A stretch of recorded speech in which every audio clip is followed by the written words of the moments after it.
না বুঝেই আন্দাজে ব্যাট চালিয়ে ইচ্ছে করে আউট হলেন সাকিব আল হাসান। সাকিবের এমন আউট দেখে গ্যালারিতে থাকা তার স্ত্রীও হতবাক হয়ে গেছেন। অবাক হয়েছে ধারাভাষ্য কক্ষ থেকে শুরু করে গ্যালারিতে থাকা সকল দর্শকেরা। ঘটনাটি ঘটে বাংলাদেশের ব্যাটিং ইনিংসের অষ্টম ওভারের চতুর্থ বলে। চতুর্থ বলটি স্লো বাউন্সার ছিল। বলটি না বুঝেই সাকিব আল হাসান উপর দিকে খোঁচা মেরে বসেন।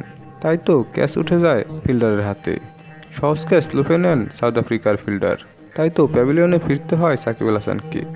সাকিব আল হাসানের এমন অনীহার কারণে মাত্র ৩৭ রানেই ৩টি উইকেট হারিয়ে ফেলে বাংলাদেশ। সাকিব আল হাসানের এমন অমনোযোগী ব্যাটিং দেখে অবাক হয়েছেন তার স্ত্রী শিশিরও। এমনকি ধারাভাষ্য কক্ষ থেকে আসছিল বিরূপ মন্তব্য। দর্শক, বর্তমান সময়ে সাকিব আল হাসানের খেলা দেখে মনে হচ্ছে তিনি খেলার দিকে মনোযোগী নয়। তাহলে কেনই তাকে জোর করে খেলার মধ্যে রাখা হচ্ছে?